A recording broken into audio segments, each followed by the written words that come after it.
Ileyade Ojude Oba ya. So this is me telling you about my experience at the Ojude Oba Festival. But see, Lagos, you cannot be at the bus stop and not find some people fighting. Anyways, this is Saturday morning and I'm leaving for Ijebu Ode in Ogun State. See people at the bus stop, it's drizzling, there's no bus. I think they're waiting for Sole. I think, because I don't know, why can't they go to park to get the bus? Anyways, that's their problem. There was huge traffic and people were just passing the narrow road, on third road by along the express or by the express. But we shall thank God, we left that traffic and then we are on our way to Ijebu Ode. Guess what? There is nothing that can prepare you for this particular experience I'm about to share, because how can I call about 10 hotels before going to Ijebu Ode and all of them told me that they are fully booked? Let me first of all eat first, because I know that it's about to go down. Now the weather was drizzling and the road is now free, so we're on our way to Ijebu Ode. It was so Ijebu Omalare. I never knew Ijebu is a very beautiful city, because come on, that place is beautiful. It's equally well developed. Like, I mean, you can rival cities like Ibadan. They have literally like industries, amenities there, and it's a lovely city in my own opinion. Anyways, let's begin our hotel search, because I don't even understand who sent me work. I called 10 hotels before I left.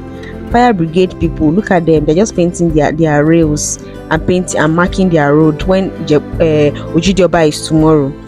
Now I found this very first hotel and then they are fully booked. They had so many rooms, but I felt at least they can find me one small place to hide my head. But unfortunately they are fully booked. So I toured around the entire Ijebu Ode city in a search for a place. There was no space. Over 20 hotels I went to, there was no space. This is the second hotel, and then this one is a newly built building. Opening the door like this, all I was perceiving was cement and block. I don't know how people pass the night here, but I tell you that in Ijebu, right, during the Ojude Oba Festival, people had no choice. This property is very, very funny, because I know that the owner had good plans. Maybe he's inherited by the kids, because I don't know how they watch that property with terrorists like that. This is probably the 5th hotel. Still no room. So what do I do? Should I go back to Lagos? I mean, I'm here already. What can I do? Anyways, there was still no place. I probably visited about 30 hotels. This is maybe the 7th one. They are fully booked. They were excited about them being fully booked. Now I found a whole lot of streets like this at Ijebu Ode where the roads were bad, but I mean developments were going on into a lot of streets as well. But I believe that maybe this one too, development is going to come there, because this particular road can abort a 3-month pregnancy. I kid you not. Let's stop by to get something to eat, because how are we going to do it? Eventually, there was really no space. There was no space. I was around the city for over 4 hours on Saturday, looking for a space to stay, and it wasn't just me. We were like a group of 7, because I met a whole lot of people like myself too, who wanted to just breeze in and just see what the Ojude Oba Festival would look like, and probably just find a place to pass the night. And we were just turning together. Some other group were elsewhere, and we're just exchanging updates. Have you found a place? I've not found a place. So do you know anybody's house? No, I don't know. Anyways, they brought us to this particular duplex. It's still under construction. We're considering it, but come on, the way most would have used us for dinner. I said, no, I can't do this. Last, I braced up and said, you know what? I'm leaving Ijebu Ode. I don't know. I'm going home. Ijebu Ode, my people, is a town that is soaked in rich Yoruba history. If you don't know, it's the capital of Ijebu Kingdom in Ogun State, Nigeria.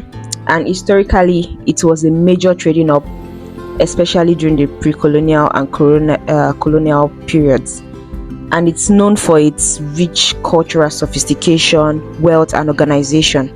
I could see that from even the way their streets were well labeled. There are no places where there are no street. Like you could see they had real organization in their town layout and everything. And it's also the home for the most colorful and cultural festival in all of Yoruba land. Even as we speak right now, this is one of the biggest festival in the whole of Nigeria. This can rival Calabar Carnival right now, because I don't even think Calabar Carnival still has that much steez as much as Ijebu Ode. So finally, I was able to attend Ojude Oba 2025. You know what I'm thinking, right? If you listen from the beginning, you know I was struggling. I couldn't find a place. But eventually I found a place to stay, and man, your girl made it. I got in a day before the big event. I eventually found a place to stay at Ekpe. Ekpe is about 30 or 40 minutes away from Ijebu Ode. And now fast forward to the next day. I got in around 12 noon, or was it even 12 or 1 o'clock, and I landed in Ijebu Ode proper. Let me tell you guys, he choke. I've not even entered the parade ground. Oh, this is just the street. See, this is Aregbeshola family. This man came out with, I don't even know how many people in his family. Maybe they are over like 500. Anyways, we got there, and I've never seen a display of Yoruba culture like this. I didn't see any girl, or I didn't see girls like dressed in corset. You know how girls used to squeeze their tummy or looking like uncomfortable and their cleavage is everywhere? No, not here. Everyone was decently dressed, elegantly styled. We are talking mature fashion that screamed royalty and heritage. No ras vibes at all. Just clean, classy, and culture. Ijebu Ode was agog. It was agog. The whole place came alive. You know, I was there the previous day and I was scouting for a place to stay. I couldn't find, but compared to what I saw by the following day when I got to the festival, it was different. People showed up. It was like culture everywhere. I've never seen anything like this before. And you know what? This year's theme was just all about the creation of the Ijebu Ode State. See this woman frying a corn, I'll be roasting corn by the street. See the way she's elegantly dressed in a gele. Nobody came here to play. Everybody came looking all beautiful. And you could even feel the energy from the entire display. Like, people were clamoring for the creation of the Ijebu State. They wanted to have their own state, and even from their placards, from their banners, that was just all that was written there. People from Ijebu Ode, Ijebu Igbo, Ijebu Fe, Odogbolu, Iwoye, everyone was clamoring for unity, identity, and progress. I mean, I think they are ready for the next economic development. They are ready for the next level in terms of their economic development, and I actually do respect that. I mean, why not? Let's have another state. So I eventually got there, and I was able to enter into this parade ground. This is the parade ground, as you can see. See, before I entered here, I'll come back to that, but let me just touch upon some things, Sha. Some people claim that the turnout this year was literally like madder than the previous years. And mind you, this festival has been going strong for over 20 years. I've heard about this festival since forever. But honestly, I never really gave it a shot until last year. You know what happened last year? Mr. Farouk, Mr. Steez captured the internet with his pictures, and it was that moment I was like, you know what? I might be attending this year. I thank God for keeping me alive to see another year. And you know what? Let's go. It was impromptu. I was like, you know what? I'm not doing anything this weekend. Let me just go for the festival, and that was how I got there. So now let me just see about this parade ground. To enter this parade ground, to see all of these elegantly dressed women. See what you will go through. So I went there, and come on, it was sold out. It was entirely choked. It was sold out.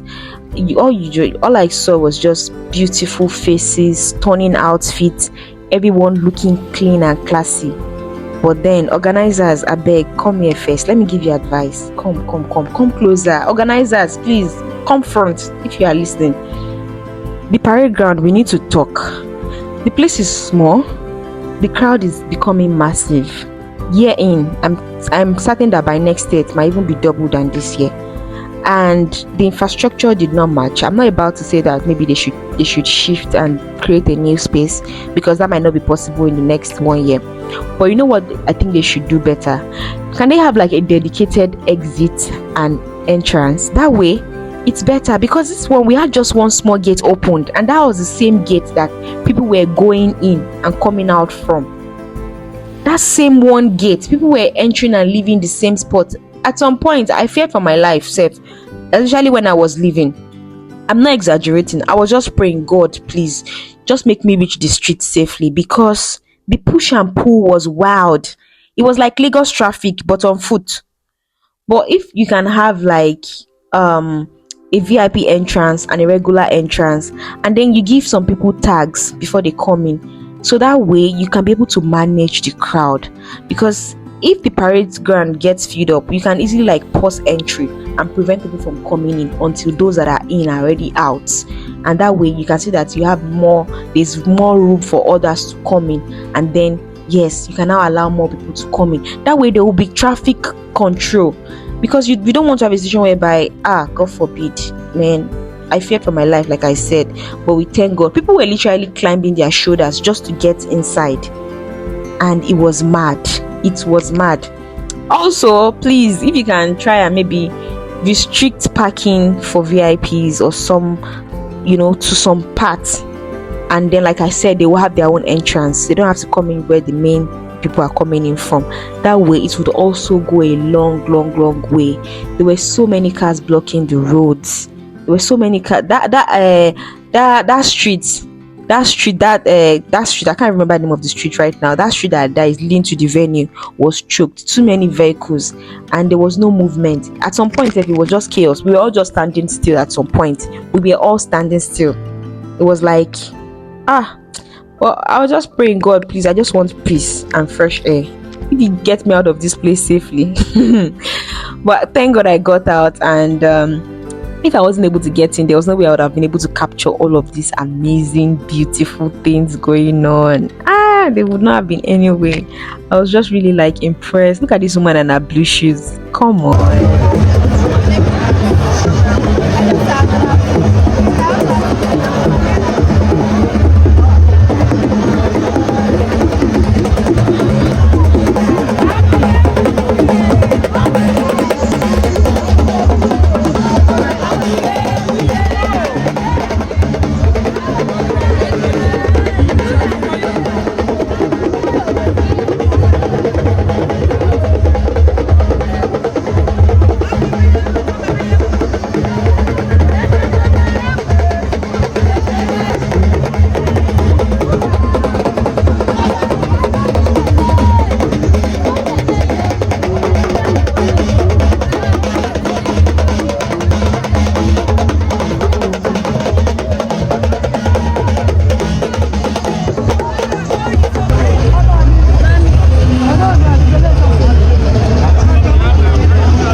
Can we talk about the economic and financial activities that went down during this festival?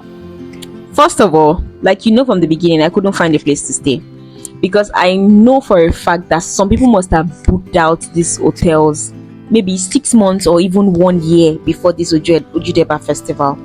And my own thought would be that, please, for next year, if you have a space in your house and you're not using it, try, if it's not looking maybe very good for now, you can just renovate it just for the purpose of the Ojude Oba Festival.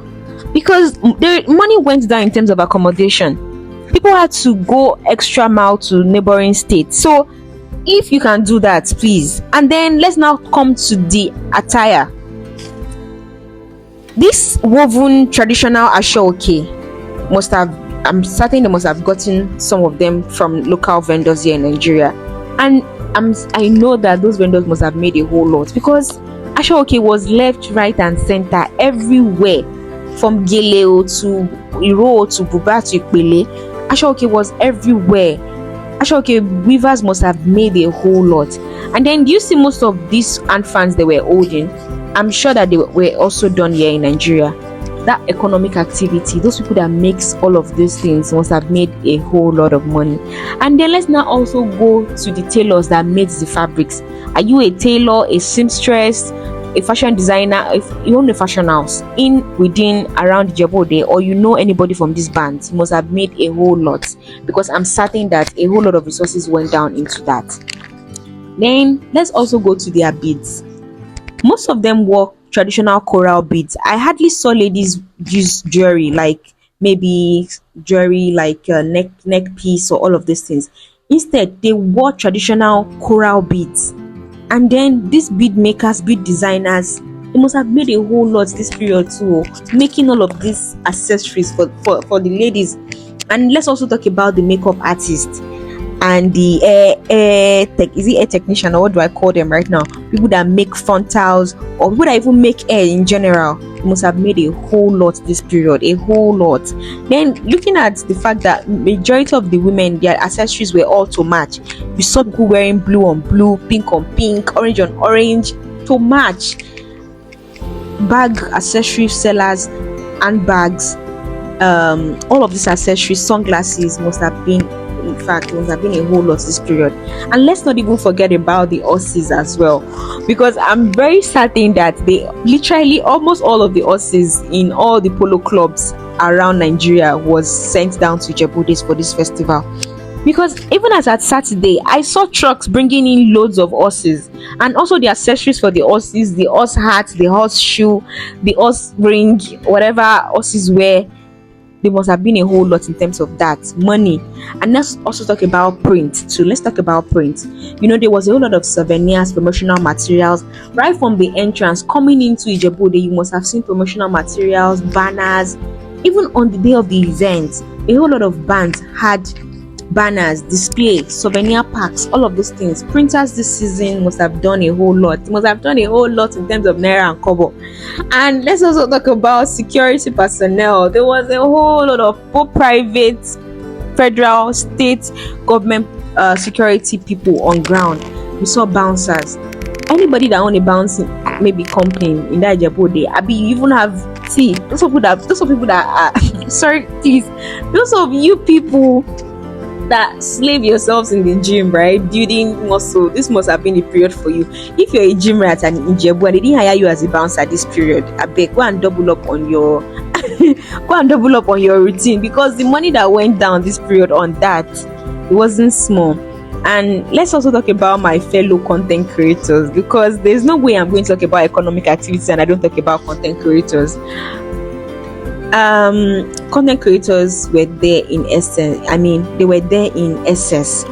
We saw drones, video cameras, mobile cameras, phone cameras. Everybody was out there creating videos. And the good thing I love about the participants of the group was the fact that there was really nobody that was hesitant about you taking a video or a picture. Nobody. Everybody was just positioned to see that, you know what, you feel free, capture me. They enjoyed the moment.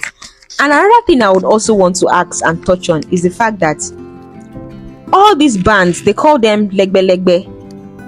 There must have been a committee set aside to approve their accessories and their outfits, because I didn't see any duplication in terms of that. Everybody wore unique outfits. Even if a band was wearing blue and another band was wearing same blue, there must have been a difference, maybe in the pattern or in the shade.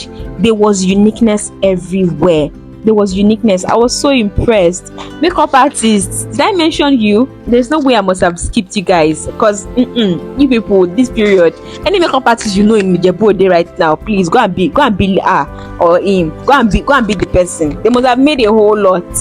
You know what? The experience was literally very, very interesting. I enjoyed every bit of it, and people were also very generous. Let's be real. A whole lot of people from the bands were generous, extending arms to people that came asking for it. I think people from Ijebu are really just generous and nice people, and I just enjoyed the stay. But in everything, despite the stress, despite the experience, despite the whole madness that went on accessing the venue and exiting the venue, I can't trade this for anything. I mean, I wouldn't trade the experience. I really enjoyed it, and it was just a clear reminder of who we are as a people and where we are from and how powerful our culture is.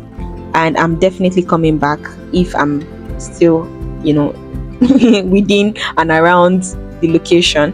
Definitely, I'll look forward to next year.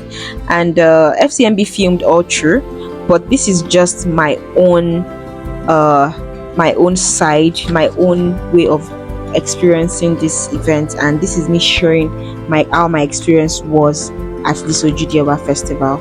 So I also heard that K1 The Ultimate and Shegu Johnson performed later in the evening, but I wasn't opportune to wait for that.